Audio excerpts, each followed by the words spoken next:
ਵਾਹਿਗੁਰੂ ਜੀ ਕਾ ਖਾਲਸਾ ਵਾਹਿਗੁਰੂ ਜੀ ਕੀ ਫਤਿਹ। ਚਾਰੇ ਯੁੱਗ ਅਤੇ ਉਹਨਾਂ ਦੀ ਧਰਮ, ਇਸ ਵਿਚਾਰ ਇਸ ਵਿਸ਼ੇ ਤੇ ਆਪ ਜੀ ਨਾਲ ਸਾਂਝ ਪਾਉਣ ਲੱਗੇ ਹਾਂ। ਵਾਹਿਗੁਰੂ ਪ੍ਰਮਾਤਮਾ ਅਕਾਲ ਪੁਰਖ ਨਿਰੰਕਾਰ ਜੀ ਨੇ ਹਰ ਇੱਕ ਚੀਜ਼ ਹਿਸਾਬ ਦੇ ਅੰਦਰ ਰੱਖੀ ਹੈ। ਇਸੇ ਤਰ੍ਹਾਂ ਸਮਾਂ ਅਥਵਾ ਕਾਲ ਵੀ ਹਿਸਾਬ ਦੇ ਅੰਦਰ ਰੱਖਿਆ ਹੈ। ਜਿਸ ਤਰ੍ਹਾਂ 100 ਸਾਲ ਦੇ ਲੰਘਣ ਨੂੰ ਜਾਂ 100 ਸਾਲ ਦੀ ਗਿਣਤੀ ਨੂੰ ਇੱਕ ਸਦੀ ਆਖਦੇ ਹਨ, ਇਸੇ ਤਰ੍ਹਾਂ ਕਈ ਹਜ਼ਾਰ ਸਦੀਆਂ ਦੇ ਲੰਘਣ ਨੂੰ ਯੁੱਗ ਆਖਿਆ ਜਾਂਦਾ ਹੈ। ਆਮ ਕਰਕੇ ਅੱਜ ਕੱਲ੍ਹ 4 ਯੁੱਗ ਹੀ ਗਿਣੇ ਜਾਂਦੇ ਹਨ, ਪਰੰਤੂ 36 ਯੁੱਗਾਂ ਜੋ ਕਿ ਇਹਨਾਂ ਚੌਹਾਂ ਤੋਂ ਪਹਿਲੇ ਹੋ ਚੁੱਕੇ ਹਨ, ਉਹਨਾਂ ਦੇ ਪ੍ਰਮਾਣ ਵੀ ਗੁਰਬਾਣੀ ਵਿੱਚੋਂ ਮਿਲਦੇ ਹਨ। ਪਹਿਲੇ ਪਾਤਸ਼ਾਹ ਜਗਤ ਗੁਰੂ ਧੰਨ ਗੁਰੂ ਨਾਨਕ ਮਹਾਰਾਜ ਜੀ ਸੱਚੇ ਪਾਤਸ਼ਾਹ ਮਾਰੂ ਸੋਲਹੇ ਦੇ ਵਿੱਚ ਫਰਮਾਉਂਦੇ ਹਨ, ਜੋ ਪਾਵਨ ਅੰਗ 1026 ਤੇ ਇਹ ਗੁਰਬਾਣੀ ਦਾ ਪਾਵਨ ਸ਼ਬਦ ਸੁਸ਼ੋਭਿਤ ਹੈ। ਸਤਿਗੁਰੂ ਕਿਰਪਾ ਕਰਕੇ ਫਰਮਾਉਂਦੇ ਹਨ, ਕੇਤੇ ਜੁਗ ਵਰਤੇ ਗੁਬਾਰੈ, ਤਾੜੀ ਲਾਈ ਅਪਰ ਅਪਾਰੈ, ਧੁੰਦੂ ਕਾਰ ਨਿਰਾਲਮ ਬੈਠਾ, ਨਾ ਤਦ ਧੰਦ ਪਸਾਰਾ ਹੈ। ਸਤਿਗੁਰੂ ਪਾਵਨ ਜਪਜੀ ਸਾਹਿਬ ਜੀ ਦੀ ਬਾਣੀ ਵਿੱਚ ਫਰਮਾਉਂਦੇ ਹਨ, ਜੇ ਜੁਗ ਚਾਰੇ ਆਰਜਾ, ਹੋਰ ਦਸੂਣੀ ਹੋਈ। ਸੋ ਇਸ ਤਰ੍ਹਾਂ ਗੁਰੂ ਜੀ ਦੀ ਤੁਕ ਤੋਂ ਮਾਲੂਮ ਹੁੰਦਾ ਹੈ ਕਿ ਛੱਤੀਆਂ ਨਾਲ 4 ਸਤਿਯੁਗ, ਤ੍ਰੇਤਾ, ਦੁਆਪਰ, ਕਲਯੁਗ, ਹੋਰ ਰਲਾ ਕੇ 40 ਯੁੱਗ ਬਣਦੇ ਹਨ।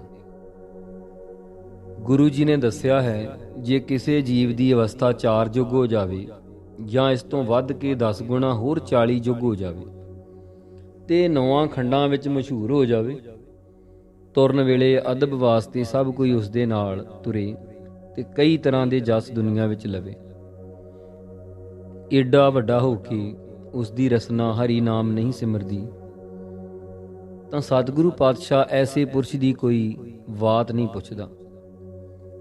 ਪਰੰਤੂ ਅੱਜ ਕੱਲ੍ਹ 4 ਹੀ ਗਿਣੇ ਜਾਂਦੇ ਹਨ। ਪਹਿਲਾ ਯੁੱਗ ਹੈ ਸਤਿਯੁਗ। ਸਤਿਯੁਗ ਵਿੱਚ ਸਭ ਲੋਕ ਸੱਚ ਸੋਚਦੇ ਸਨ, ਬੋਲਦੇ ਸਨ। ਜੈਸਾ ਕਿ ਰਾਮਕਲੀ ਰਾਗ ਵਿੱਚ 3 ਪਾਤਸ਼ਾਹ ਧੰਨ ਗੁਰੂ ਅਮਰਦਾਸ ਮਹਾਰਾਜ ਜੀ ਦਾ ਪਾਵਨ ਅੰਗ 880 ਤੇ ਇਹ ਸ਼ਬਦ ਸੁਭਾਇਮਾਨ ਹੈ, ਸਤਿਯੁਗ ਸੱਚ ਕਹਿ ਸਭ ਕੋਈ, ਘਰ ਘਰ ਭਗਤ ਗੁਰਮੁਖ ਹੋਈ। ਤੇ ਸੱਚ ਬੋਲਣ ਤੇ ਹੀ ਮੁਕਤੀ ਪ੍ਰਾਪਤ ਹੁੰਦੀ ਸੀ। ਹੰਸਾ ਅਵਤਾਰ ਸੀ, ਧਰਮ ਦੇ 4 ਪੈਰ ਕਾਇਮ ਸਨ। ਫਿਰ ਸਤਿਯੁਗ ਧਰਮ ਪੈਰ ਹੈ 4। ਪਰ ਜੇ ਕੋਈ ਇੱਕ ਪੁਰਸ਼ ਪਾਪ ਕਰਦਾ ਤਾਂ ਉਹ ਸਾਰਾ ਦੇਸ਼ ਹੀ, ਜਿਸ ਦੇਸ਼ ਵਿੱਚ ਉਹ ਰਹਿੰਦਾ ਹੋਵੇ, ਪਾਪੀ ਸਮਝਿਆ ਜਾਂਦਾ ਸੀ ਤੇ ਇੱਕ ਪਾਪੀ ਪਿੱਛੇ ਸਾਰੇ ਦੇਸ਼ ਹੀ ਪੀੜਿਆ ਜਾਂਦਾ ਸੀ। ਉਮਰਾਂ ਬਹੁਤ ਵੱਡੀਆਂ ਹੁੰਦੀਆਂ ਸਨ। ਫਿਰ ਤ੍ਰੇਤਾ ਯੁੱਗ ਆਇਆ। ਤ੍ਰੇਤੇ ਯੁੱਗ ਵਿੱਚ ਸ੍ਰੀ ਰਾਮਚੰਦਰ ਜੀ ਅਵਤਾਰ ਹੋਏ ਹਨ ਤੇ ਜਗ ਆਦਿਕ ਕਰਮ ਕਰਨ ਕਰਕੇ ਮੁਕਤੀ ਪ੍ਰਾਪਤ ਹੁੰਦੀ ਸੀ ਤੇ ਲੱਖਾਂ ਬਰਸਾਂ ਦੀ ਆਜੂ ਹੁੰਦੀ ਸੀ। ਤੇ ਜੇ ਇੱਕ ਆਦਮੀ ਪਾਪ ਕਰਦਾ ਤਾਂ ਸਾਰਾ ਜਿੱਥੇ ਕਿ ਕੋਈ ਨਿਵਾਸ ਕਰਦਾ ਹੋਵੇ ਹੀ ਨਗਰ ਪਾਪੀ ਸਮਝਿਆ ਜਾਂਦਾ ਸੀ। ਕਹਿਣ ਤੋਂ ਭਾਵ ਇੱਕ ਆਦਮੀ ਦੇ ਪਿੱਛੇ ਸਾਰਾ ਨਗਰ ਪੀੜਿਆ ਜਾਂਦਾ ਸੀ। ਇਸੇ ਯੁੱਗ ਵਿੱਚ ਸੋਮ ਜੱਗ, ਹੋਮ ਜੱਗ, ਅਸਵਮੇਧ ਜੱਗ, ਗੋਮੇਧ ਜੱਗ ਆਦਿਕ ਕੀਤੇ ਜਾਂਦੇ ਸਨ। ਤੇ ਇਸ ਯੁੱਗ ਵਿੱਚ ਧਰਮ ਦੇ 3 ਪੈਰ ਰਹਿ ਗਏ ਸਨ। ਸਤਿਗੁਰੂ ਪਾਤਸ਼ਾਹ ਧੰਨ ਗੁਰੂ ਨਾਨਕ ਦੇਵ ਮਹਾਰਾਜ ਜੀ ਦਾ ਮਾਰੂ ਰਾਗ ਵਿੱਚ ਪਾਵਨ ਸ਼ਬਦ ਪਾਵਨ ਅੰਗ 1023 ਤੇ ਸੁਸ਼ੋਭਿਤ ਹੈ। ਸਤਿਗੁਰੂ ਜੀ ਕਿਰਪਾ ਕਰਕੇ ਦੱਸ ਰਹੇ ਹਨ, ਤ੍ਰੇਤੈ ਧਰਮ ਕਲਾ ਇੱਕ ਚੂਕੀ, तीन चरण एक दुबदा सूकी। फिर सतਿਗੁਰੂ जी ਰਾਮਕਲੀ ਰਾਗ ਵਿੱਚ ਤੀਜੇ ਪਾਤਸ਼ਾਹ ਜੀ ਦਾ ਸ਼ਬਦ ਹੈ, ਜੋ ਕਿ ਪਾਵਨ ਅੰਗ 880 ਤੇ ਸੁਭਾਇਮਾਨ ਹੈ। ਸਤਿਗੁਰੂ ਪਾਤਸ਼ਾਹ ਕਿਰਪਾ ਕਰਦੇ ਹਨ। ਤ੍ਰੇਤੈ ਇੱਕ ਕਲ ਕੀਨੀ ਦੂਰ, ਪਾਖੰਡ ਵਰਤਿਆ ਹਰ ਜਾਣਨ ਦੂਰ। ਸੋ ਇਤਿਆਦਿਕ ਧਰਮ ਤ੍ਰੇਤੇ ਯੁੱਗ ਦੇ ਸਨ। ਫਿਰ ਤੀਜਾ ਯੁੱਗ ਦੁਆਪਰ ਹੈ। ਦੁਆਪਰ ਵਿੱਚ ਸ੍ਰੀ ਕ੍ਰਿਸ਼ਨ ਮਹਾਰਾਜ ਜੀ ਅਵਤਾਰ ਹੋਏ ਹਨ। ਇਸ ਯੁੱਗ ਵਿੱਚ ਕਿਰਿਆ ਕਰਮ ਤੇ ਪੂਜਾ ਆਦਿਕ ਕਰਮ ਕਰਨ ਕਰਕੇ ਮੁਕਤੀ ਪ੍ਰਾਪਤ ਹੁੰਦੀ ਸੀ। ਕਈ ਹਜ਼ਾਰ ਬਰਸ ਪੁਰਸ਼ਾਂ ਦੀ ਉਮਰ ਹੁੰਦੀ ਸੀ, ਤੇ ਜੇ ਇੱਕ ਆਦਮੀ ਪਾਪ ਕਰਦਾ ਤਾਂ ਉਸ ਦੀ ਸਾਰੀ ਕੁਲ ਹੀ ਪਾਪੀ ਸਮਝੀ ਜਾਂਦੀ ਸੀ, ਤੇ ਉਸ ਦੇ ਪਿੱਛੇ ਸਾਰੀ ਕੁਲ ਨੂੰ ਹੀ ਪੀੜਿਆ ਜਾਂਦਾ ਸੀ। ਇਸ ਯੁੱਗ ਵਿੱਚ ਧਰਮ ਦੇ ਦੋ ਪੈਰ ਹੀ ਰਹਿ ਗਏ ਸਨ। ਬਾਣੀ ਦਾ ਬਚਨ ਹੈ, ਦੁਆਪਰ ਧਰਮ ਦੋਏ ਪੈਰ ਰਖਾਏ। ਫਿਰ ਸਤਿਗੁਰੂ ਜੀ ਪਾਤਸ਼ਾਹ ਜੀ ਪੰਚਮ ਗੁਰਦੇਵ ਬਾਣੀ ਵਿੱਚ ਫਰਮਾਉਂਦੇ ਹਨ, ਦੁਆਪਰ ਦੂਜੈ ਦੁਬਦਾ ਹੋਏ, ਭਰਮ ਭੁਲਾਨੇ ਜਾਣਹਿ ਦੋਏ। ਮਾਰੂ ਰਾਗ ਵਿੱਚ ਪਹਿਲੇ ਪਾਤਸ਼ਾਹ ਪਾਵਨ ਅੰਗ 1023 ਤੇ ਫਰਮਾਉਂਦੇ ਹਨ, ਦਇਆ ਦੁਆਪਰ ਅੱਧੀ ਹੋਈ, ਗੁਰਮੁਖ ਵਿਰਲਾ ਚੀਨੈ ਕੋਈ। ਸੋ ਇਹੋ ਜਿਹਾ ਧਰਮ ਦੁਆਪਰ ਦਾ ਸੀ। ਫਿਰ ਆਇਆ ਕਲਯੁਗ, ਜਿਸ ਦੇ ਵਿੱਚ ਅਸੀਂ ਵਿਚਰ ਰਹੇ ਹਾਂ, ਵਰਤ ਰਹੇ ਹਾਂ। ਅੱਜ ਕੱਲ ਕਲਯੁਗ ਦਾ ਰਾਜ ਹੈ। ਕਲਹ ਕਲੇਸ਼ ਦਾ ਜਗਤ ਵਿੱਚ ਪ੍ਰਚਾਰ ਰਹਿੰਦਾ ਹੈ, ਤੇ ਇਸ ਦਾ ਸਮਾਂ ਬਤੀਤ ਹੋ ਰਿਹਾ ਹੈ। ਤੇ ਇਸ ਯੁੱਗ ਵਿੱਚ ਜੀਵਾਂ ਦੀ ਆਰਬਲਾ ਬਹੁਤ ਥੋੜੀ ਹੈ, ਤੇ ਕਲਯੁਗ ਵਿੱਚ ਕਲ ਨਾਸ ਹੋਣ ਕਰਕੇ ਜੀਵ ਆਪੋ ਵਿੱਚ ਕਲੇਸ਼ ਬਹੁਤ ਰੱਖਦੇ ਹਨ। ਇੱਕ ਦੂਜੇ ਨਾਲ ਹਰ ਵੇਲੇ ਝਗੜਦੇ ਰਹਿੰਦੇ ਹਨ, ਇੱਕ ਦੂਜੇ ਨੂੰ ਵੇਖ ਸਿਖਾਉਂਦੇ ਨਹੀਂ, ਰਾਤ ਦਿਨੇ ਬਾਦ ਵਿਵਾਦ ਕਰਦੇ ਰਹਿੰਦੇ ਆ। ਪਰ ਇਸ ਯੁੱਗ ਦੇ ਕਰਤਾ ਧਰਤਾ ਸ੍ਰੀ ਗੁਰੂ ਨਾਨਕ ਦੇਵ ਜੀ ਮਹਾਰਾਜ ਜੀ ਹਨ, ਜਿਨ੍ਹਾਂ ਨੇ ਸੜਦੀ ਬਲਦੀ ਦੁਨੀਆ ਨੂੰ ਸ਼ਾਂਤੀ ਦੇਣ ਲਈ ਹੀ ਅਵਤਾਰ ਧਾਰਿਆ ਹੈ। ਜੈਸਾ ਕਿ ਭਾਈ ਗੁਰਦਾਸ ਜੀ ਆਪਣੀ ਪਹਿਲੀ ਵਾਰ 24ਵੀਂ ਪੌੜੀ ਦੇ ਵਿੱਚ ਜ਼ਿਕਰ ਕਰਦੇ ਹਨ, ਬਾਬਾ ਦੇਖੈ ਧਿਆਨ ਧਰ, ਜਲਤੀ ਸਭ ਪ੍ਰਿਥਵੀ ਦਿਸ ਆਈ, ਬਾਜ ਗੁਰੂ ਗੁਬਾਰ ਹੈ ਕਰਦੀ ਸੁਣੀ ਲੁਕਾਈ। ਸੋ ਸੱਚੇ ਪਾਤਸ਼ਾਹ ਜੀ ਨੇ ਆ ਕੇ ਸਾਰੀ ਦੁਨੀਆ ਨੂੰ ਸਤਿਨਾਮ ਦਾ ਮੰਤਰ ਪੜ੍ਹ ਕੇ ਸੁਣਾਇਆ।